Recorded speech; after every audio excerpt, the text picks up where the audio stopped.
जय हिंद, जय भारत। देशवासियों, आज मैं आपको एक कहानी सुनाता हूं और कहानी पसंद आए तो भारत के जन जन तक पहुंचाने का प्रयास कीजिएगा। 16 अगस्त 1968 हरियाणा के भिवानी शहर में एक मां के घर एक नवजात शिशु का जन्म होता है। नामकरण संस्कार के दिन ब्राह्मण उस बंदे की कुंडली लिख रहा होता है। अकस्मात ब्राह्मण के आंखों में आंसू बहना चालू हो जाते हैं।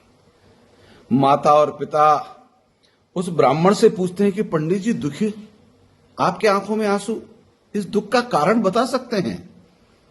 पंडित के आंखों से आंसू बह रहे थे और वो कुंडली लिखता चला जा रहा था। कुंडली लिखते समय उस ब्राह्मण ने अंतिम जब ओम हरि लिखा, उसके बाद दोनों हाथों से उस मां बाप की तरफ देखा और बताया कि माताजी, आपके घर में कलयुगी कालनेमी का जन्म हुआ है।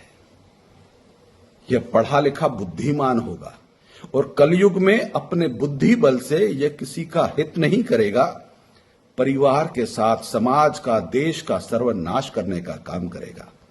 यह बड़ा चतुर होगा, यह चालाक होगा, ये जिसके साथ मित्रता करेगा उन सब लोगों को जेल पहुंचाने का काम करेगा। यह खुद कहीं नहीं फंसेगा, परंतु जनता को मूर्ख जरूर बनाएगा, परिवार को मूर्ख बनाएगा, देश की जनता को गुमराह करेगा। यह कालनेमी है। जिस प्रकार से सतयुग में कालनेमी ने हनुमान जी को छलने का काम किया था, कलयुगी कालनेमी पूरी दुनिया को छलने का काम करेगा। आपका यह बेटा जीवन में कभी सच नहीं बोलेगा। आपका बेटा अपनी ही औलाद की झूठी कस्में खाएगा, अपने ही परिवार की झूठी कस्में खाएगा।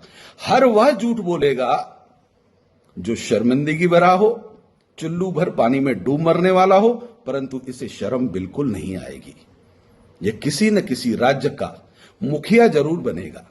हो सकता है मुखिया बनने के बाद यह देश के, जनता के और अपने ही साथियों को छलने का काम करे।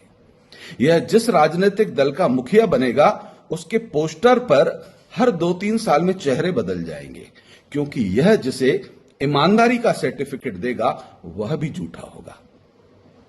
यह आपका बच्चा आपके परिवार के साथ इस देश के लिए घातक सिद्ध होगा। इसलिए माताजी, मेरी आंखों में आंसू आ गए थे। यह देश, यह समाज और यह संस्कृति के लिए कलंक है। इस कलयुगी कालनेमी इसलिए कहा माताजी, प्रयास कीजिएगा कि परमात्मा से प्रार्थना कीजिएगा इसे सद्बुद्धि आए, परंतु इसे सद्बुद्धि कभी नहीं आएगी। यह दुनिया के लोगों को ईमानदारी के सर्टिफिकेट बांटेगा, परंतु सब फ्रॉड होंगे, सब झूठे होंगे। यह जिसे ईमानदारी का सर्टिफिकेट दे, मतलब मान लीजिएगा कि यह बेईमान नंबर 1 है, वह चोर नंबर 1 है, वह भ्रष्टाचारी है, उसे यह ईमानदारी का सर्टिफिकेट देगा। और जिसे यह ईमानदारी का सर्टिफिकेट दे, उस व्यक्ति को भी समझ लेना चाहिए कि उसके जेल जाने का समय आ गया है।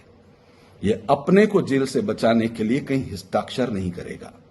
यह जिस टीम का मुखिया बनेगा, वहां पर अपने समकालीन जितने भी साथी हो उनको जेल भेजने का काम करेगा, उनको फंसाने का काम करेगा।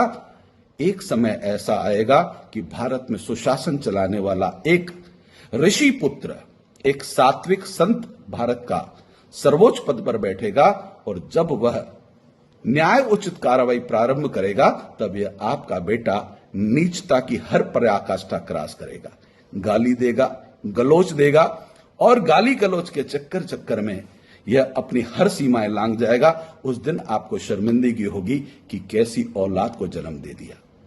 माताजी, मैंने कुंडली तो लिख ली, परंतु इस कुंडली की दक्षिणा नहीं लूंगा, क्योंकि इसकी दक्षिणा स्वीकार करना पाप है। साथियों, ये कहानी हरियाणा से प्रारंभ हुई, आज भारत में धीरे धीरे फैलती चली जा रही है। आप कथा का, कहानी का शीर्षक समझ चुके हों। अगर आप भी सहमत हैं तो इस वीडियो को जन जन तक पहुंचाइएगा, और कलयुगी कालनेमी से आप और हम किस प्रकार से सावधान रहें, सचेत रहें, क्योंकि यह जहां का मुखिया बनेगा वह जनता की मुंह पर कालिक पोतने लगेगा, और जनता इतनी भ्रमजाल में इसके फंसी होगी कि यह जनता का मुंह काला कर रहा होगा और वहां की जनता को समझ में नहीं आएगा। कहानी का शीर्षक पसंद आया हो, कहानी को आप कई बार सुनिएगा और अपने साथी मित्रों तक पहुंचाने का प्रयास कीजिएगा। जय हिंद, जय भारत।